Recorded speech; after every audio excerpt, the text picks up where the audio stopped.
Hello everyone, a very good morning all of you. साथियों, मैं आशा करता हूँ आप सब स्वस्थ होंगे। जैसा कि आप सब जानते हैं कि कुछ जो है कम्पिटिटिव एग्ज़ाम होने वाले हैं, जैसे कि यूपीटीए हो गया, एसटीए हो गया। तो उन सबको ध्यान में रखते हुए आज का जो हम सेशन लाए हैं बेसिक एग्रीकल्चर या फिर जनरल एग्रीकल्चर, जो हमारे कम्पिटिटिव एग्ज़ाम के परिप्रेक्ष्य से और उसके साथ साथ जो हमारी सेमेस्टर एग्ज़ाम है उनके परिप्रेक्ष्य से दोनों के लिए बहुत ही महत्वपूर्ण है। तो आइए शुरू करते हैं हम आज की अपनी क्लास को। देखते हैं। सबसे पहले हम देखेंगे एग्रीकल्चर। एग्रीकल्चर क्या है और एग्रीकल्चर शब्द कभी कभी एग्जाम में ये पूछा जा सकता है आपके कॉम्पिटिटिव एग्जाम में कि एग्रीकल्चर शब्द की उत्पत्ति किस भाषा से हुई। ठीक है, एग्रीकल्चर क्या पूछा जाता है, एग्रीकल्चर शब्द की उत्पत्ति किस भाषा से हुई। तो यहाँ पे आप सीधा से कह सकते हैं कि एग्रीकल्चर शब्द की उत्पत्ति लैटिन भाषा से हुई। अब इसको दो भागों में क्या कहते हैं, लैटिन जो एग्रीकल्चर शब्द है लैटिन भाषा के दो शब्दों से हुई। कौन सा? एग्री प्लस कल्चर से हुई। ठीक है, एग्री का अर्थ होता है खेती करना, एग्री का अर्थ होता है मृदा, और जो है कल्चर का अर्थ होता है कर्षण करना या फिर कार्य करना। मृदा पे कर्षण करना, मृदा पे कार्य करना क्या कहलाता है? एग्रीकल्चर कहलाता है। आगे हम बात करेंगे, जैसा कि हम जानते हैं एग्रीकल्चर को तीन भागों में बांटा गया है। उसमें सबसे पहले हम बात करें तो शास्त्र विज्ञान या फिर जिसे एग्रोनॉमी कहते हैं। हम यहाँ पे देखेंगे जो अगला टॉपिक है हमारा डिफिनेशन ऑफ एग्रोनॉमी। ठीक है, एग्रोनॉमी क्या है? तो एग्रोनॉमी शब्द की उत्पत्ति ग्रीक भाषा से हुई। कहाँ से हुई है? एग्रोनॉमी शब्द की उत्पत्ति ग्रीक भाषा के एग्रोनॉमस शब्द से हुई है, जिसे दो भागों में बांटा गया है और जिसका अर्थ होता है एग्रो। एग्रो का मीन्स होता है, क्या होता है? फील्ड, और नॉमस मतलब होता है मैनेज करना। क्या करना? एग्रो मतलब फील्ड होता है, नॉमस मतलब मैनेज करना। इसका सीधा सा मतलब होता है शास्त्र विज्ञान, हिंदी में जिसे कहते हैं शास्त्र विज्ञान, इंग्लिश में उसे बोलते हैं एग्रोनॉमी। उसका मतलब होता है भूमि प्रबंधन से। किससे होता है? भूमि प्रबंधन से। जैसा कि शास्त्र विज्ञान एक ऐसे कला है जिसके अंतर्गत हम खेती करना सीखते हैं, खेती को मैनेज करना सीखते हैं, कैसे वैज्ञानिक तरीके से और अच्छे ढंग से हम खेती कर सकते हैं, इन सब चीज़ों को सीखते हैं। Study of the management of land and scientific cultivation of crop is called as agronomy. क्या होता है? स्टडी ऑफ मैनेजमेंट, ठीक है, of land and scientific cultivation of crop is called agronomy. भूमि का अच्छी प्रकार से प्रबंध करके क्या करना? भूमि का अच्छे प्रकार से क्या करना? प्रबंध करके उसके ऊपर क्या करना? वैज्ञानिक तरीके से भूमि का अच्छे तरीके से प्रबंध करना और उसके बाद उसके क्या करना? वैज्ञानिक विधि से फसलों को उगाना क्या कहलाता है? एग्रोनॉमी कहलाता है। ठीक है, फसलों को उगाना ही शास्त्र विज्ञान या फिर एग्रोनॉमी कहलाता है। आगे बात करें तो शास्त्र विज्ञान कृषि विज्ञान की वह शाखा है जो फसल उत्पादन और भूमि प्रबंधन के सिद्धांत क्रियाओं से संबंधित रखती है। क्या करती है? शास्त्र विज्ञान कृषि विज्ञान की वह शाखा है, शास्त्र विज्ञान कृषि विज्ञान या कृषि की वह शाखा है जो फसल उत्पादन और भूमि प्रबंधन के सिद्धांतों का क्या करती है? क्रियाओं, सिद्धांतों के क्रियाओं से संबंध रखती है। अब आगे हम बात करें कुछ प्रकाश अवधि के बारे में, पौधों के बारे में। पौधों का जो है यहाँ पे तो हमने वहाँ तक अभी बेसिक जानकारी ली कि एग्रोनॉमी क्या होता है, एग्रीकल्चर क्या होता है। आगे हम बात कर रहे हैं प्रकाश अवधि के आधार पर पौधों का वर्गीकरण। ठीक है, कुछ जो पौधे होते हैं उनको जो प्रकाश की आवश्यकता होती है, अलग अलग क्राइटेरिया में उनको प्रकाश की आवश्यकता होती है। जैसे कि सबसे पहले हम देखें दीर्घ दिवस प्रभावी पौधे, ये क्या होते हैं? इसे कहते हैं लॉन्ग डे प्लांट भी कहते हैं। क्या कहते हैं? Long day plant. ये क्या होते हैं? हम इसको यहाँ पे समझने की कोशिश करते हैं। देखिए, वे पौधे जिनके पुष्पन के लिए प्रकाश की अवधि, देखिए जैसा कि आप जानते हैं कि कोई भी पौधा है उनको पुष्पन के लिए प्रकाश की आवश्यकता होती है। ठीक है, और उसके साथ साथ प्रकाश के साथ साथ रात की भी आवश्यकता होती है, अंधेरे की भी आवश्यकता होती है। तो हर पौधे की जो प्रकाश की रिक्वायरमेंट होती है वह अलग अलग होती है। तो यहाँ पे हम उसी पे चर्चा कर रहे हैं कि किस पौधे को किस प्रकार के पौधों को कितने प्रकाश अवधि की आवश्यकता होती है। तो सबसे पहले हम देख रहे हैं LDP, जिसे लॉन्ग डे प्लांट भी कहते हैं, हिंदी में उसे दीर्घ दिवस प्रभावी पौधे भी कहते हैं। वे पौधे जिनके पुष्पन के लिए क्या करते हैं? वे पौधे जिनके पुष्पन के लिए प्रकाश की अवधि 12 घंटे से ज़्यादा आवश्यक होती है। कितना होती है? 12 घंटे से ज़्यादा आवश्यक होती है प्रकाश की अवधि। जैसे कि गेहूं हो गया, जौ, चना, मटर, सरसों या फिर रबी क्रॉप्स जो होती हैं। ठीक है, यहाँ पे दीर्घ दिवस पौधे या लॉन्ग डे प्लांट वे पौधे जिनको क्या करते हैं, जिनको प्रकाश की अवधि 12 घंटे से अधिक, क्या करते हैं, 12 घंटे से ज्यादा प्रकाश अवधि की आवश्यकता होती है, उसे लॉन्ग डे प्लांट कहते हैं। यह दीर्घ दिवस प्रभावी। अब ऐसे कौन कौन से पौधे हैं, तो यहाँ पे देखते हैं, जैसे गेहूं हो गया, जौ हो गया, मटर हो गया, सरसों या फिर रबी क्रॉप्स हो गए। उसके साथ साथ कुछ और सब्जियां भी हैं, जैसे कि प्याज हो गया, लहसुन हो गया, फूल गोभी हो गई, ये कोल क्रॉप के, फूल गोभी को क्या कहते हैं, कोल क्रॉप भी कहते हैं, गाजर, पालक, चुकंदर, सलजम, केला, सेव आदि कुछ ऐसे पौधे होते हैं जिनको लॉन्ग डे जिसे क्या कहते हैं, अधिक प्रकाश अवधि की आवश्यकता होती है। कितना, 12 घंटे से ज्यादा। ठीक है, 12 घंटा से ज्यादा की प्रकाश अवधि की आवश्यकता होती है उनको पुष्पन के लिए। आगे बात करें एसडीपी,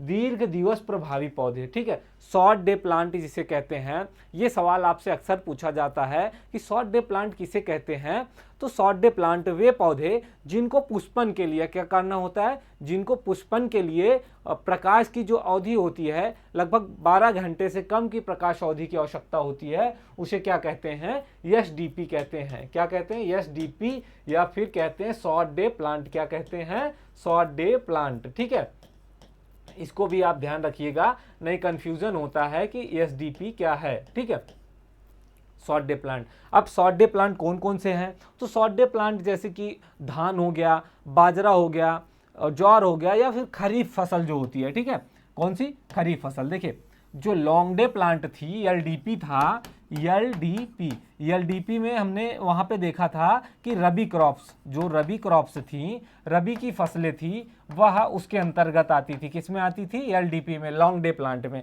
और जो है खरीफ की फसल की बात करें तो ये आती है एसडीपी, यानी कि इसे क्या कहते हैं, शॉर्ट डे प्लांट भी कहते हैं, लघु दिवस प्रभावी पौधे।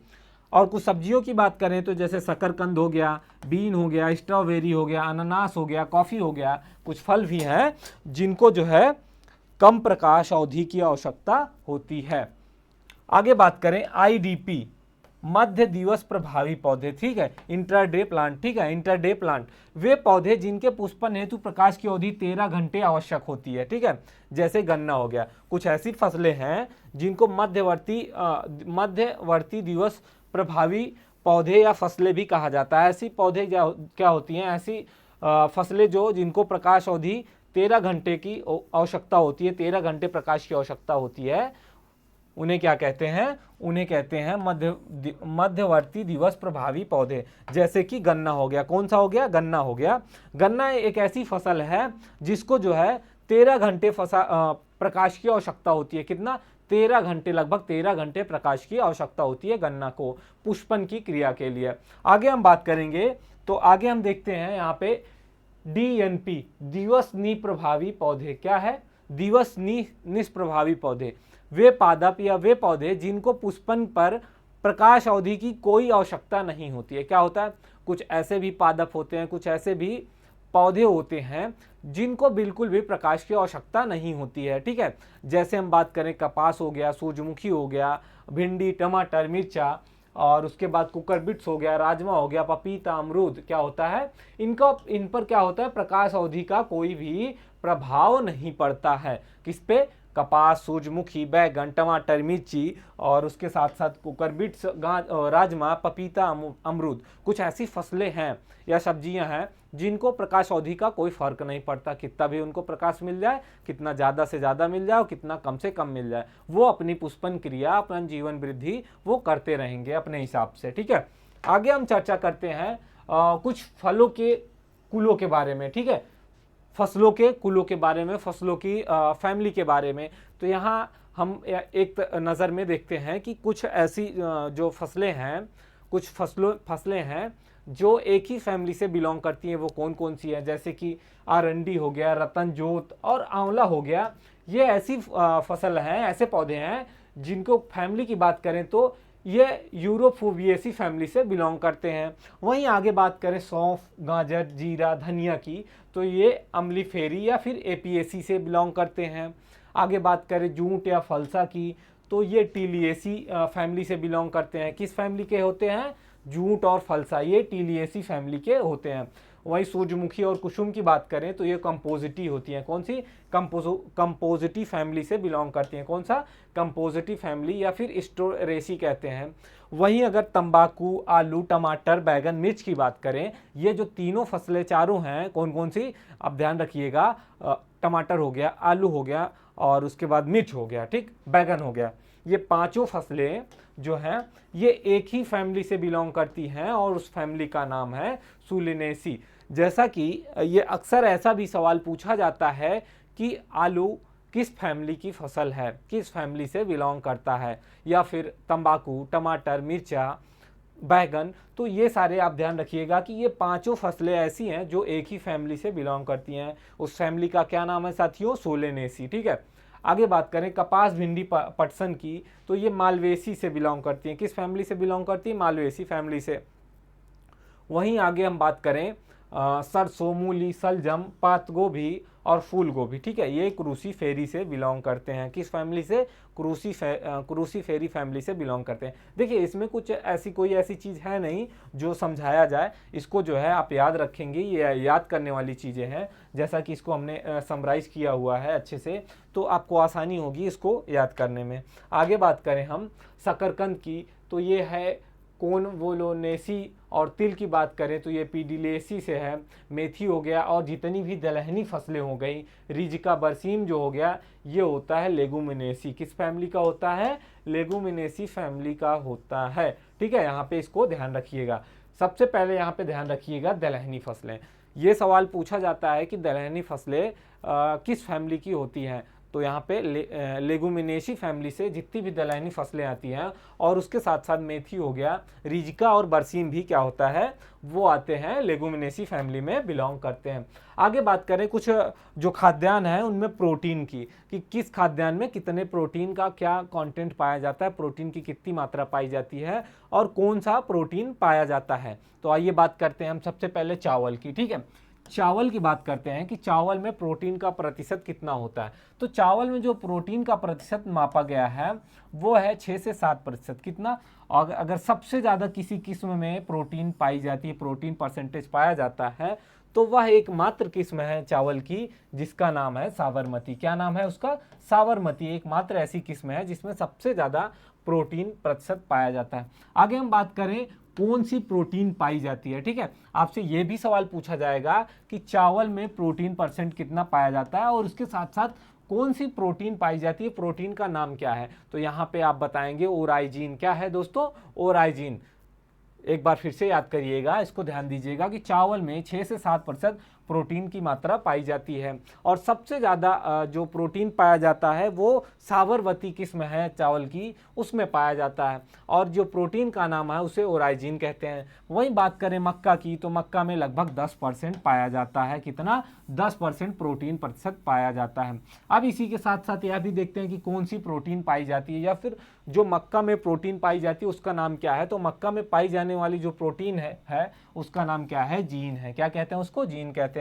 बाजरे में जो पाई जाता है, बाजरे में परसेंटेज जो होता है प्रोटीन परसेंट 11 से 12% होता है। वहीं जौ की बात करें तो लगभग जौ में 11.5% पाया जाता है, और जो प्रोटीन पाई जाती है उसे होर्डिन कहते हैं, या फिर एल्बुमिनोडाइस भी कहते हैं।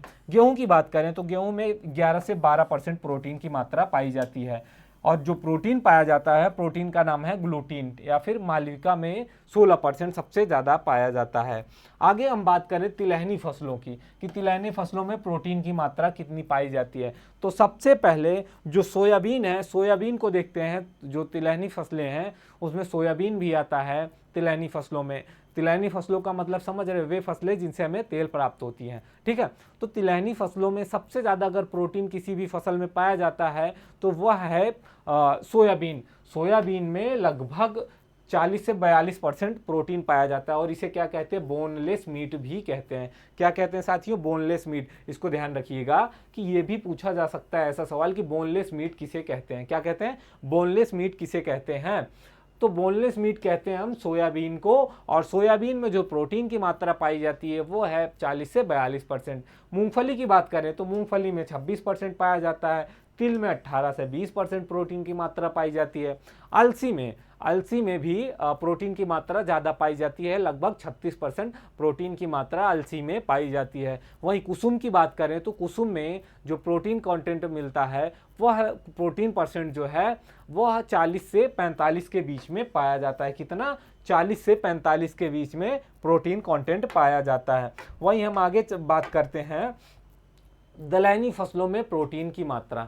जो भी दलहनी फसलें हैं उनमें प्रोटीन की मात्रा की बात करें या फिर सबसे ज़्यादा प्रोटीन किस दलहनी फसल में पाई जाती है, तो सबसे पहले हम चने की बात करते हैं जिसे ग्राम या चिकपी भी कहा जाता है। उसमें प्रोटीन जो पाया जाता है वो 21.1% पाया जाता है। मटर की बात करें तो लगभग 22.5%।